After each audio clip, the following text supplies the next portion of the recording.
Famcast Media, bitch.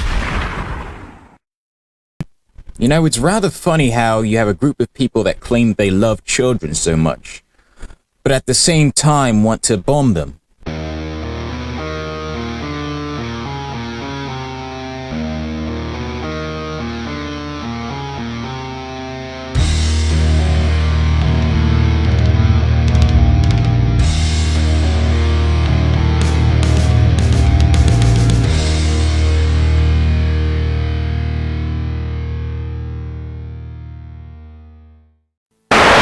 Good evening, demons and demonesses. Kwame Wahkan here. The time is exactly 9:58, and this just popped up at least like 10 minutes ago on my newsfeed.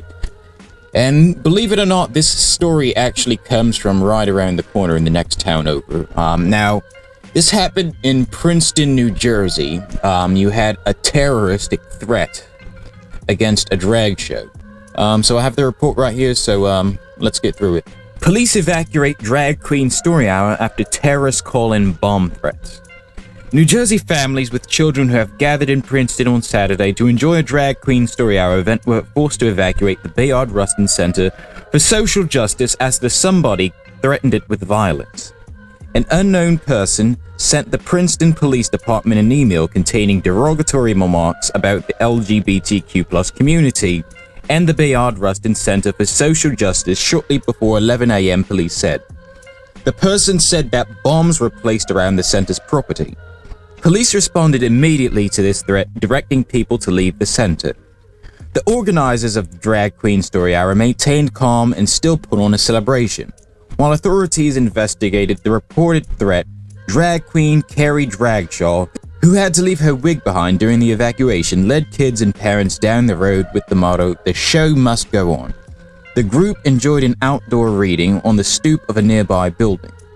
The safe space we offer to the LGBTQIA youth, intersectional families, and all of our beautifully diverse folks is not only a physical entity, but indeed something we carry within our hearts and our souls, said Rob Martin Seda Schreiber, founder and chief activist of the BRCSJ. These despicable actions threatened this dishonest, bigoted rhetoric espoused.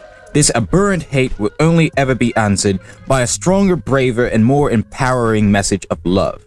They said the bomb threat didn't deter the organization's gathering.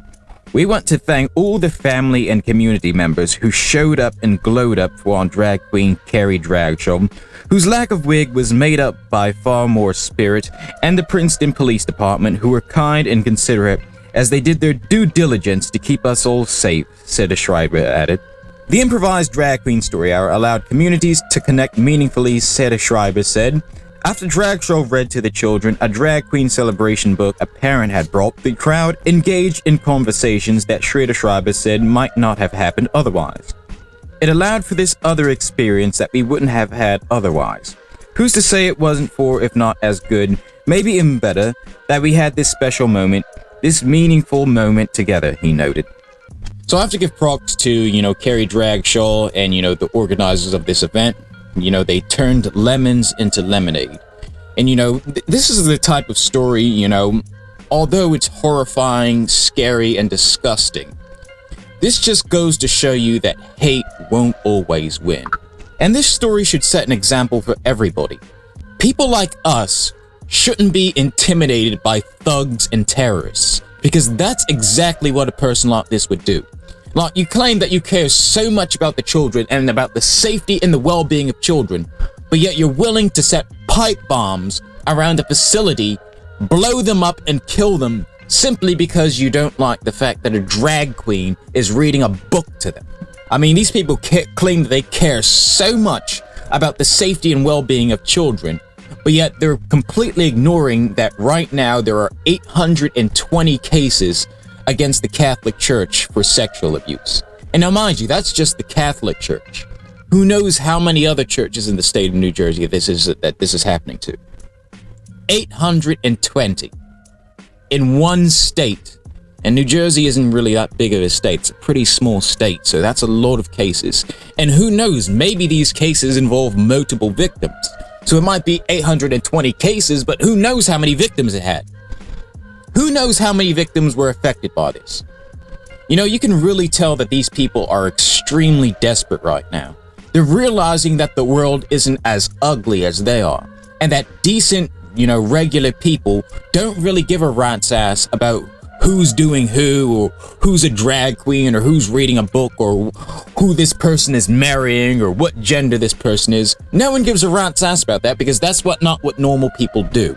Normal people mind their own business and let people live their lives the way they see fit. They're not posing a threat to anyone, they're not harming anyone, and people that know anything about how, gender identity or sexual orientation works knows that, you don't become gay or trans just from listening to a drag queen read you a book.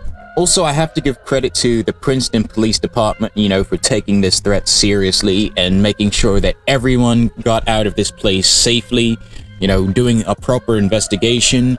Hopefully they catch the person who sent this email. But this is basically the result of a successful propaganda campaign that's being pushed out by the American right and, Christian conservatives.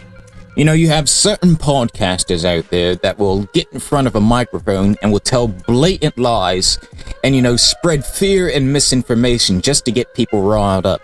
It's only a matter of time before the next threat might not be just a threat. It might be serious. Remember what happened with Dr. George Tiller?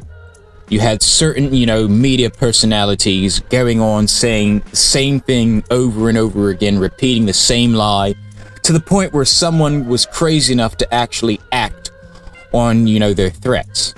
Much respect for the police department, for keeping the families and the children safe. Now, for those that know me long enough, everyone knows that I'm a huge fan of Batman. Now, one of my favorite Batman movies is The Dark Knight. And an interesting fact about that movie is during the scene where Joker, raids the party. Now, there was a man that attended the party, and his name is Senator Patrick Lee. And what Lee said was, "We will not be intimidated by thugs." And that's the motto that we have to go by. We won't be intimidated by thugs. These crazy Jesus freaks that want to come to these events and threaten our children, we gotta let them know that we're not afraid of them. That's pretty much all I have to say. You guys stay safe, stay metal, hail Satan, and I'll catch you guys in the next one.